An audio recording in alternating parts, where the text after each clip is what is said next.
Hi, I'm Janelle. This is my dog Wilson, and this is our van Hedwig. This is a 2014 Dodge Ram Promaster. It is 21 feet long, and this is our home. I did not do the whole build. It came partially built. A lady in her mid-20s, late 20s maybe, did this build on the interior, and then I did a lot of the guts of it. I have this handy cutting board that my special needs brother made, which is pretty cool. And then it came with the fridge installed and the bed frame installed. And then I installed this swivel mount, which is actually kind of funny. This is just a cutting board and it works really perfect.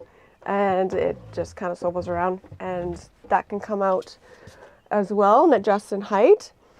And then in here, nothing fancy. It's just a toilet in here. It's like a single urine one just for emergency cases. I haven't actually used it yet, and I've been in the van for 6 months.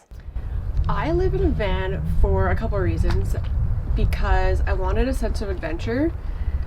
I'm pretty adventurous outside of the van life, and then I wanted to kind of, at the end of the day, I want a story to tell. And I also wanted to give the dog the best life that he can. He's only got a couple years left. He's 8.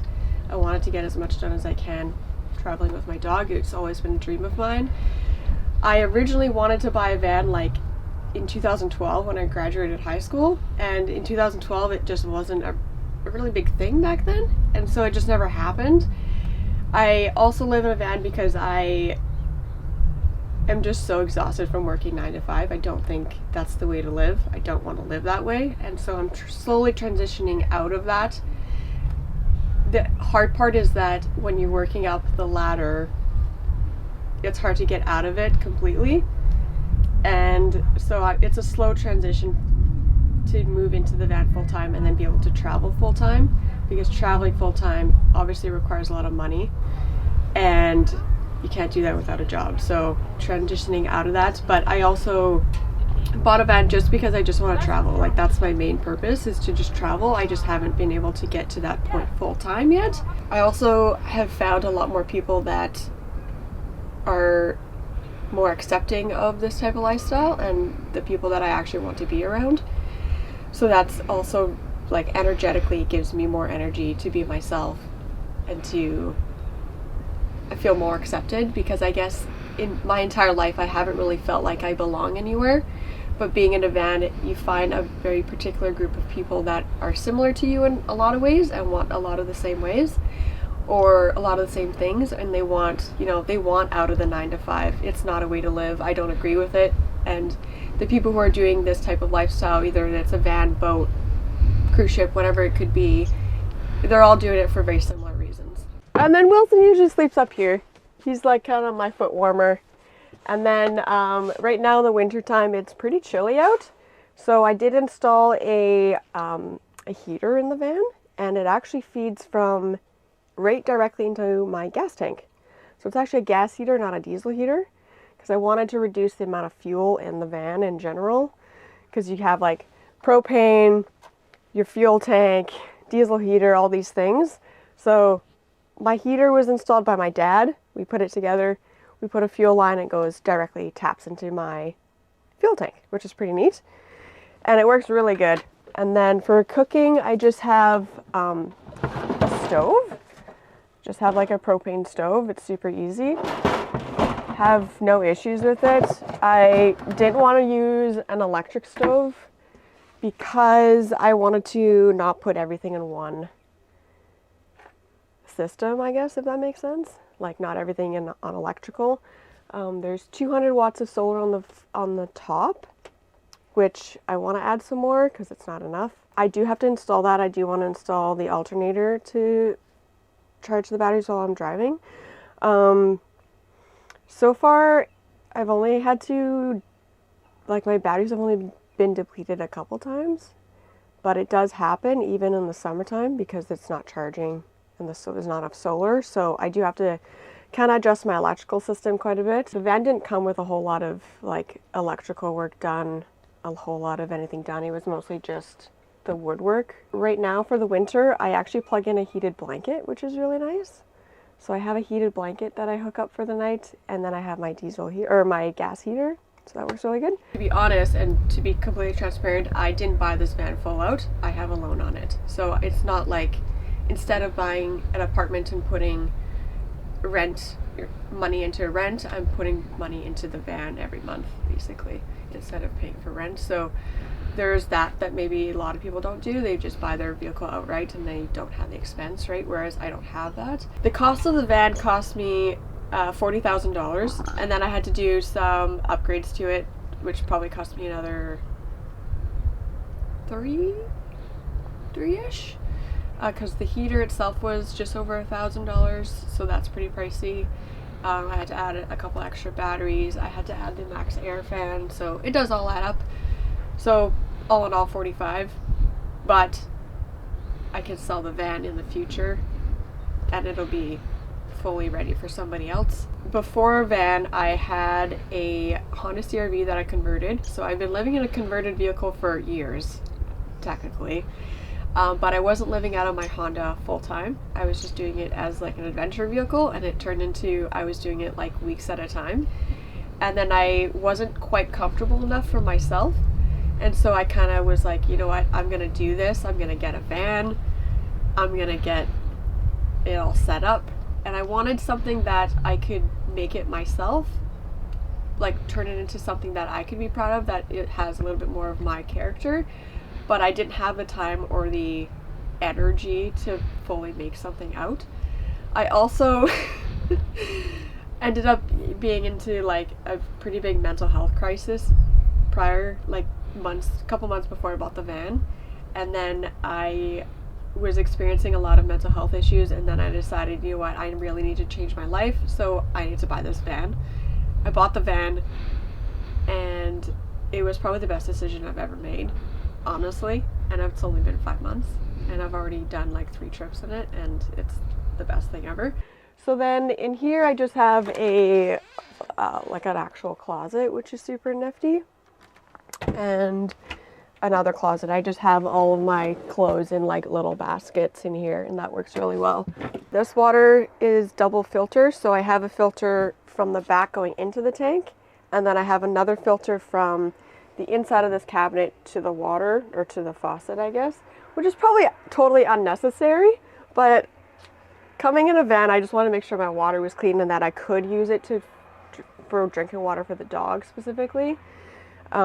We are planning to do a trip to Baja in like 6 weeks, so I wanted to be a little bit conscious of our water too. And then in here I just have all my kitchen supplies. The biggest challenge would be the mechanical issues, because you're not only vehicleless, but you're also homeless technically.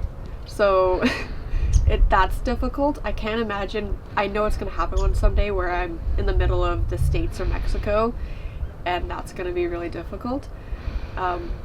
It would be a lot easier if you didn't have a dog, I think, or a pet. But for the most part, I think that would be the biggest challenge that I was mostly worried about at the beginning. Parking has not been an issue. I think that's like my number one question that I get is parking, or like using the washroom, which is also has surprisingly not been an issue. Mostly because like if you're out adventuring, going to parks, going to national parks, all these places, there's always washrooms available or nearby. And I'm a huge coffee person, so I go to coffee shops all the time. So you kind of adjust your lifestyle to what's around you. I really need to step into what I actually want to do. So this has been a 10-year dream, and I finally made it come true 10 years later. And I think it's important that to know what you want, and if you want it, to go and get it, because it's not worth waiting 10 years. My fridge is a 12-volt fridge, and it just runs off of my batteries. And it's never run out. I've never had any issues with it. It does have a small freezer in here, which is nice, because you show up at the beach and have ice cream when nobody else can have ice cream. So yeah, it's a bit small for one person, but it works really good. And then this partition came in with the van, which has kind of been a bit interesting. I think not a lot of people have these partitions in their vans. It's kind of nice because you're not heating the whole van up at night, so you're saving probably quite a bit of energy not having to warm up the whole van. But in the summertime, this actually kept this area really cool for the dog because the ceiling is insulated, the walls are insulated as well as the floor. And with the blackout curtains and the partition here, it was actually relatively cool in here. So I could leave the dog in here for an hour to 2 hours and I wasn't worried about him because he was like significantly cooler than the cab. And then this just has like a curtain. So there is like a little window here to vent out with air circulation. And when this fan is on, it circulates actually really well, especially with the back doors open as well. I'll tell you a bit of a background story. My van is purchased over FaceTime, first of all, which is not smart. Don't recommend that.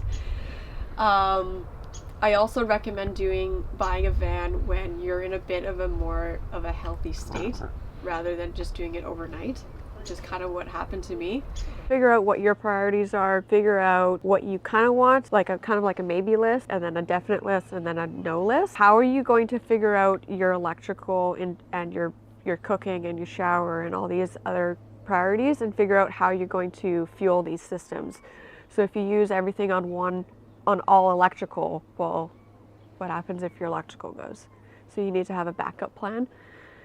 Or multiple ways to do things. So I actually have 2 stoves and 2 different types of fuel systems. If I could redo the whole van life situation, get a whole new rig, I would do everything differently. The layout is great. I would make a partition that's accessible from the inside and the outside, or like from the interior of the living space into the cab for safety reasons. So like a sliding door. The bed in this van is lengthwise, and so for me it's perfectly fine for the most part.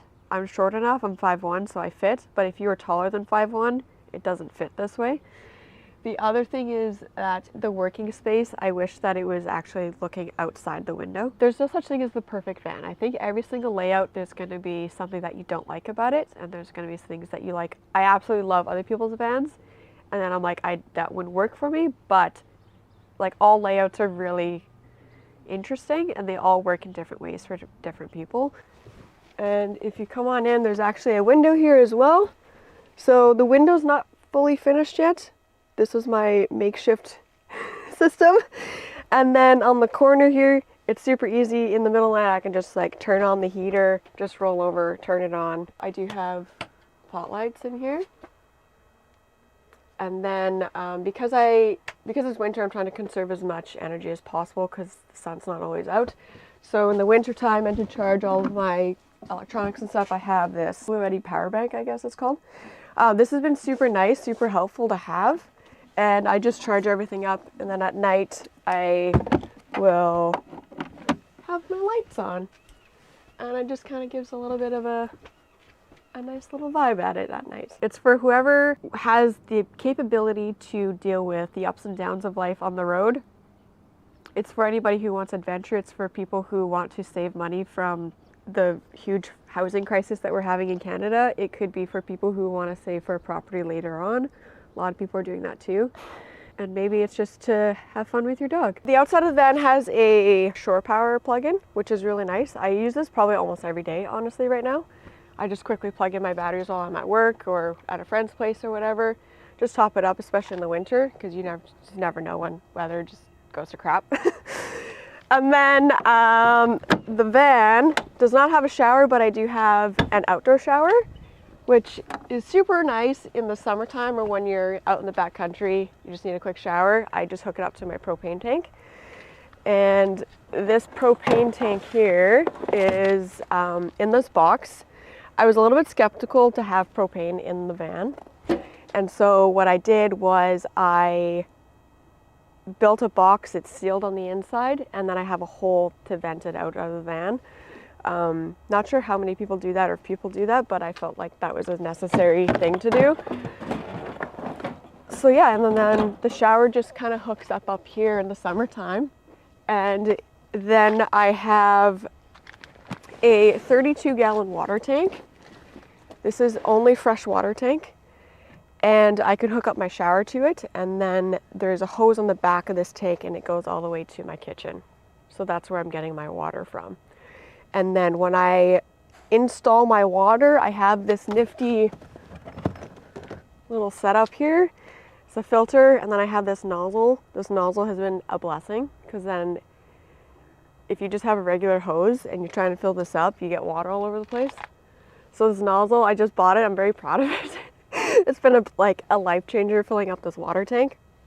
So yeah, it gets filtered in, then gets filtered again. Some days are a lot of fun, and some days are, you know, you're at home in your van chilling, and it's also a great day because you just feel at home in your own house and you have everything with you, which is really nice. Some days are kind of frustrating or a little bit tedious because your chores they can take a long time, like filling up your water, getting propane tank. Sometimes it just takes forever to get things done.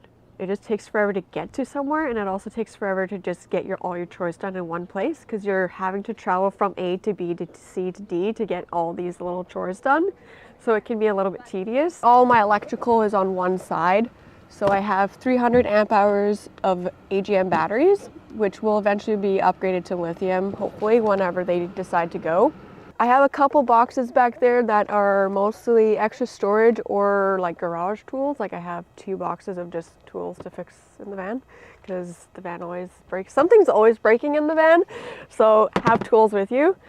And then a couple first aid kits, and then I have, oh, I forgot to mention, I have a 3000 watt Renogy inverter system in there as well. The bed frame is just an IKEA frame, so it's just got these slats, so there's lots of circulation underneath the van, which is really nice. So I don't plan on, like, I don't think I'll ever have to really be worried about it, hopefully. So you can use apps. There's lots of apps out there that you can use to find parking. The other option is campgrounds. You can pretty much find campgrounds wherever you go, depending on your price range. You can park residential, but beware of which city you're in, because there are bylaws. You can park at people's acreages, you know, you can ask people around. A lot of the times you can make friends on the road and then just kind of ask to park in their driveway for a night, and they're good with that. To be honest, I've been in the van for almost 6 months. I've never had an issue with parking.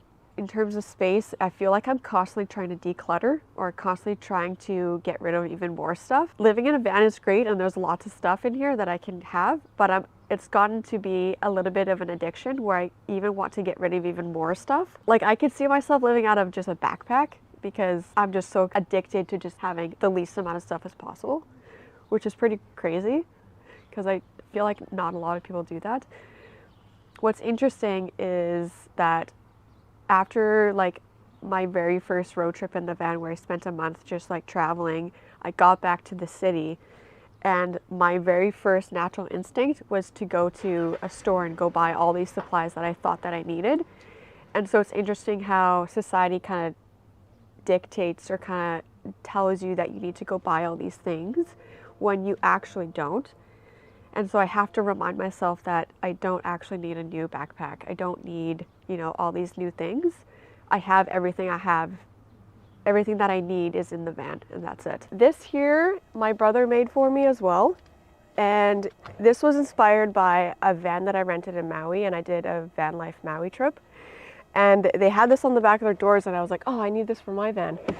And so yeah, it's really nifty because you can use this while you're showering or whatever, or you're just a cup of tea in the back of your van.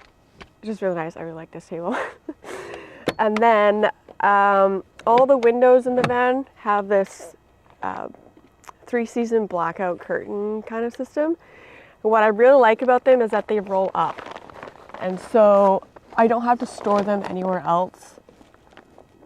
They kind of just live there, and it's perfect. And it's nice because it gives you privacy from people at night. There's condensation because it's winter. So yeah, the sliding door has that, and these 2 back doors have that. And then these are also blackout, and they're apparently like weatherproof, so I think that also keeps a lot of the heat in at night. Don't let your fears dictate your path. Do what you want and stay wild. Mostly on Instagram at Adventures with Janelle. You can also follow this guy, Adventures with Wilson. And that's it. Thanks for watching, and if you enjoyed this video, please share it with a friend. Also, if you want to watch more alternative dwellings, we got a playlist popping up right here, and we release new episodes every single Sunday, so consider subscribing.